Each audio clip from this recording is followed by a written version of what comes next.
If you want awesome products at great prices, check out the in the description. Hash the crushing weight of cuts. How a £5 billion disability benefit slash will devastate Northern England and Wales. The UK government's ambitious £5 billion plan to reform disability benefits carries a devastating hidden cost, one that disproportionately burdens the already vulnerable populations of Northern England and Wales. A groundbreaking analysis by Policy and Practice paints a stark picture of regional inequality, revealing a system poised to deepen existing societal fractures and entrench deprivation. This isn't simply a matter of numbers. It's about the lives of hundreds of thousands of individuals facing potential financial ruin and a drastic reduction in vital support. The proposed changes, focused on tightening personal independence payment, PIP, eligibility criteria, are framed as a necessary overhaul of a broken system.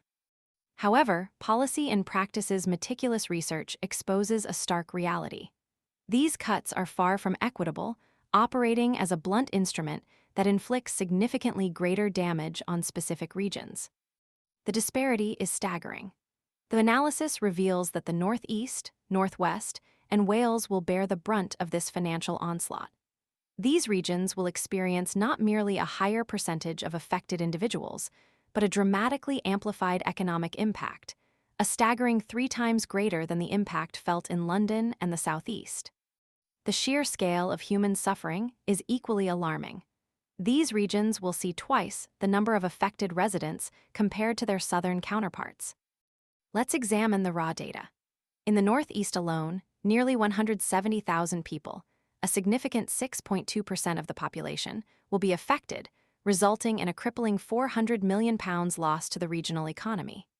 In Wales, the impact is equally devastating, with almost 190,000 individuals, 6.1% of the population, facing hardship and a projected £470 million financial blow. This isn't an abstract economic model. This is the reality for families already struggling to make ends meet. The geographic concentration of hardship is further underscored by the list of the 10 most affected local authorities.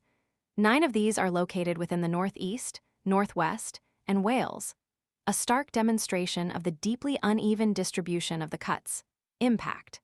The concentration of suffering within these specific regions speaks volumes about the deeply flawed nature of this policy's implementation. The government's stated aim is to create a sustainable welfare system that helps disabled individuals into work. However, the sheer magnitude of the disproportionate impact raises serious questions about whether this goal is truly achievable through such a regionally divisive approach. Are these cuts truly about reforming a broken system, or are they a thinly veiled attempt at drastic budget savings at the expense of the most vulnerable? The Policy and Practice analysis irrefutably demonstrates that this policy will deepen existing inequalities, exacerbating existing economic disparities, and potentially driving more people into poverty. The concentration of hardship in the North and Wales raises serious ethical and political questions about the government's commitment to social justice and regional equity. The human cost of this £5 billion program is far greater than the initially perceived financial gains, particularly when considering the long-term consequences of entrenching deprivation in already struggling communities. The government's response, a statement claiming the creation of a sustainable welfare system, rings hollow in the face of such stark regional disparities. The claim that this will help sick and disabled people into work is undermined by the reality. A system designed to help the vulnerable is instead targeting them disproportionately, leaving many to face financial devastation and a precarious future.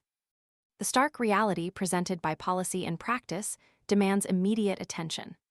The government must reconsider its approach, addressing the glaring inequalities embedded within this policy and implementing measures to mitigate the devastating impact on the Northeast, Northwest, and Wales.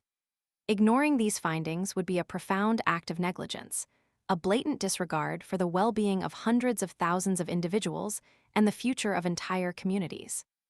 The fight for fair and equitable access to vital support is far from over. The voices of those affected must be heard, and the government must be held accountable for the devastating consequences of its actions. This isn't just about numbers, it's about lives.